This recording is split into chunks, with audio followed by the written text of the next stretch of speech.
ukuthi ngempela bafethu akekho noyedwa nje obona ukuthi le system of education yethu ayisebenzele ngalutho. Ufunde 12 years ungakwazi nje ukwakha isipeletu nje ugoqa isipeletu nje sokuthi omkhulu bethu bafunde same education, abazali bethu nathi safunda lapho nezingane zethu ziyofunda same thing. Ifike iclass lalifunda uma wakho ngo1975 lisanje ngendlela lisayindlela efanayo nakumntwana wakho kusafundiswa ngendlela efanayo, yet technology isikhulu kangakanani, but sithi sathemba leyo system.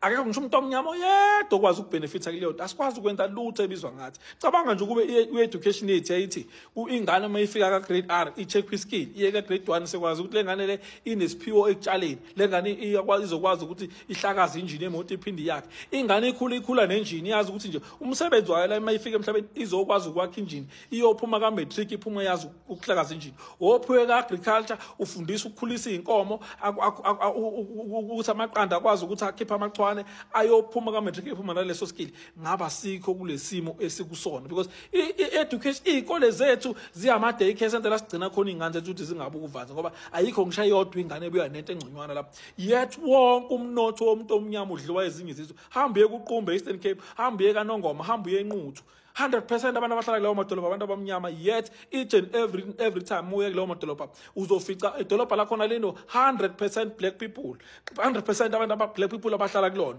90% wezitolo zakhona belungu abasebenza lezo tolo, u10% uzobathola benamatafula ngaphandle abanayo indawo yokusebenzela ngaphandle, umalini abakwazi ukusebenza. Ufanele besebenze bebaleka amaphoyisa azofika amnyama njengawo azosusa bona nokuthi asuse ezinye izizwe kumadolobha. Awumakuphela inyanga ababhunu nabelungu nama-China bahamba no 15 million or more edolobheni la kaNongoma kuphela bese beshiya 200,000 oyimholo yabasebenzi abazoyilwela nabasebenzi abamnyama kudla umnotho wabo. Cabanga kuzosuka iTruck eThekwini liphethe amakabishi liwasa kaNongoma, yet abantu bakaNongoma banayo indawo yokutshala, but i-system of education ayibakhuthaza ukuthi abakwazi ukuyitshalela beyikhulisela imfuyo zabo bekwazi ukuyimela.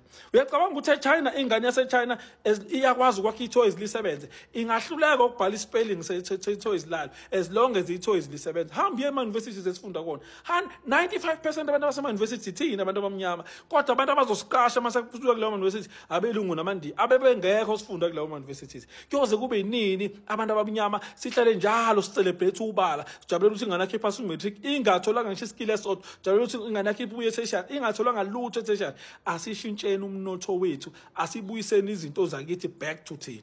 Uma sikwazi ukuthi sibe namadolobha njengomlazi la itaxi esuka eChesterfield ingakwazi ukuyolayisha khona kuthiwa ayivumelekile because kulayisha amateksi eMlazi kuphela, pho singena kanjani-ke isinkwe esisuka eChartworth esisuka eStenga sizodayiswa eChesterfield sizodayiswa eMlazi? Uma si-street kanganga amabhizinisi ethu asemateksini, waye singakwazi ukucontrola amabhizinisi ezinye izinto? Kube ukuthi isinkwe esizodliwa eMlazi sibhakwe eMlazi, isinkwe iklabishi elizodliwa eMlazi litshalwe, kube ne-deal phakathi kwaNongoma noMlazi ukuthi iklabishi elisuka la lizobe lisuka ngapho so that sizokwazi ukucontrola umnotho wethu. Kuyoze kube nini celebrate ipolitiki ezobhenefithisa abanye abantu, yet thina silambile.